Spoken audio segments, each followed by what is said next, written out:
Hai hai hai, welcome back my YouTube channel. Jangan lupa subscribe, like, comment, and share ya. Oke next, kita lanjutin aja ceritanya. Bab 11, Cinta Segitiga. Apa kakak serius? Kakak menabrak seorang wanita?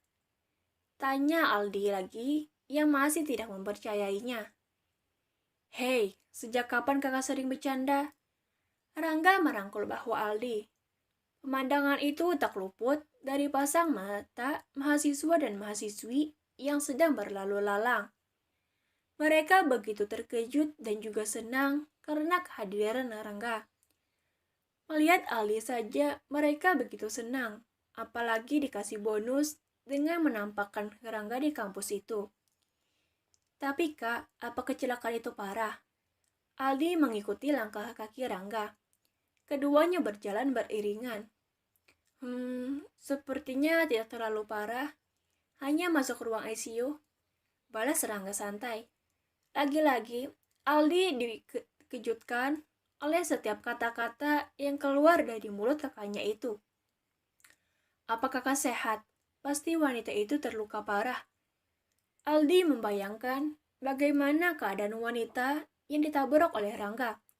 Namun, Aldi terlalu berlebihan dalam membayangkannya. Sampai-sampai ia bergilik ngilu. Tenang saja, kata kakaknya, wanita itu sudah sadar. Jadi setelah ini kakak akan pergi ke rumah sakit untuk meminta maaf, balas Rangga. Aldi pun menghela napasnya lega. Ia sudah membayangkan yang tidak-tidak. Apa aku boleh ikut kah? Tanya Aldi ragu. Ia melirik kakaknya sekilas. Boleh, tapi apa pelajaranmu sudah selesai? Tanya Rangga. Tenang saja kak, masalah itu mah gampang. Aldi mencengir kuda. Rangga yang melihatnya hanya menyipitkan matanya dan segera menuju ruangan dekan. 1 jam telah berlalu. Saat ini, ia tengah tertidur dengan nyenyaknya. Ia sedang berada di bawah pengaruh obat tidur. Karena itu, sudah direncanakan oleh Dokter Ahlan agar Kia bisa beristirahat cukup banyak. Sedangkan Amira, ia kembali ke tempat kerjanya karena disuruh oleh Dokter Ahlan. Dan yang sekarang menjaga Kia adalah Dokter Ahlan. Dokter Ahlan saat ini sedang duduk di sofa yang berdekatan dengan tembok, dengan satu ponsel yang sedang ia mainkan. Sebenarnya, hubungan keduanya hanyalah sekedar kakak dan adik angkat. Keduanya tidak memiliki ikatan darah sedikit pun.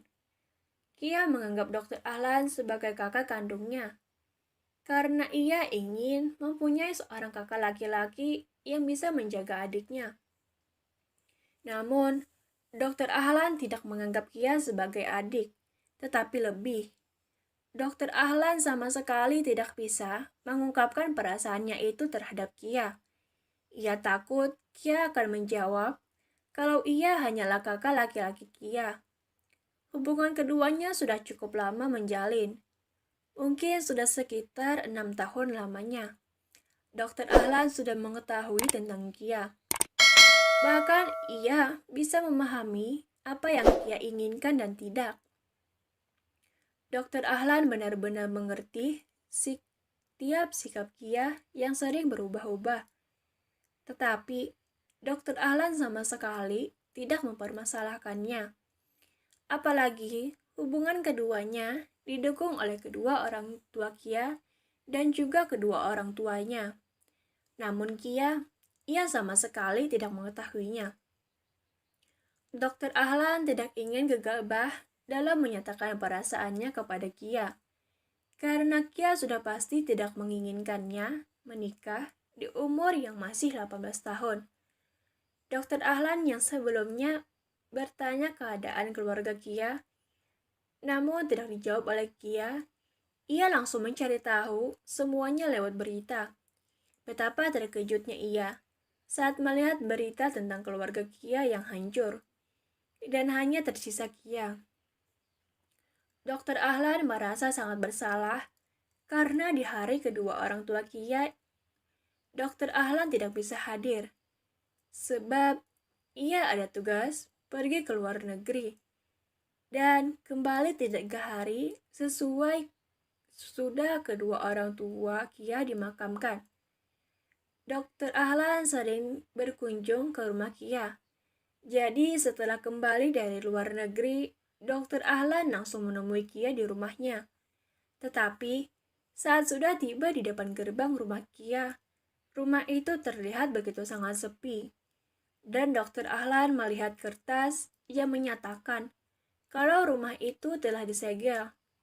Setelah itu, Dokter Ahlan mencari keberadaan Kia, namun tidak bertemu. Jarak rumah keduanya cukup jauh dan memakai waktu 2 jam lebih. Bahkan, kedua orang tua Dokter Ahlan tidak mengetahuinya. Back to cerita. Dokter Ahlan duduk dengan sabar, menunggu Kia terbangun. Saat sedang memainkan ponselnya, suara ketukan pintu terdengar dari luar. Dokter Ahlan melihat sekilas, kemudian beranjak untuk membukakan pintunya. Melihat kehadiran Rangga dan juga Aldi, Dokter Ahlan sedikit terkejut. Dokter Ahlan membungkuk kecil dan mempersilahkan keduanya untuk masuk ke dalam. Saat sudah berada di dalam, keduanya dapat melihat jelas keadaan Kia yang cukup membaik. Dan Aldi, ia begitu sangat terkejut saat melihat yang terbaring itu adalah wanita yang ia cari-cari di kampus. Kia, ucap Aldi tak percaya. Rangga yang mendengar adiknya memanggil nama Kia, ia terkejut. Apa kau mengenalnya, Al? Tanya Rangga, dan Aldi pun membalasnya dengan anggukan kecil. Sementara Dokter Ahlan, ia hanya mendengarkan percakapan kedua kakak beradik itu. Dia temanku, Kak. Sontak membuat Rangga membulatkan matanya tak percaya. Ia berpikir, sejak kapan Aldi bisa berinteraksi dengan orang lain, apalagi itu seorang wanita. Sejak kapan kalian berteman? Bukannya kau tidak suka berkenalan dengan wanita? Rangga menaikkan satu alisnya bingung. Baru beberapa hari, Kak. Tapi Kia orangnya baik kok, balas Aldi. Dokter Ahlan yang tadi mendengarkan. Ia ingin menegur keduanya agar tidak terlalu berisik. Namun, ia takut menyinggung keduanya. Baiklah, kakak tidak mempermasalahkannya. Rangga melirik ke arah Dokter Ahlan dan segera bertanya. Bagaimana keadaannya, Dok? Tanya Rangga. Keadaannya sudah lebih membaik dari sebelumnya. Dan sekarang pasien sedang dalam pengaruh obat tidur. Jelas Dokter Ahlan. Rangga mengangguk bersamaan dengan Aldi. Kak, apa aku boleh menemani Kia sebentar? Pinta Aldi. Tidak masalah, lagi pula anggap saja kau menggantikan kakak dalam menjaganya. Aldi mengangguk dengan senang, tapi tidak dengan Dokter Ahlan. Dokter Ahlan menjadi kesal. Ia ingin sekali mengusir dua makhluk yang sudah mengganggunya itu. Namun, pasti itu hanyalah hayalannya saja. Terima kasih, jangan lupa subscribe, like, comment, and share ya. Dadah.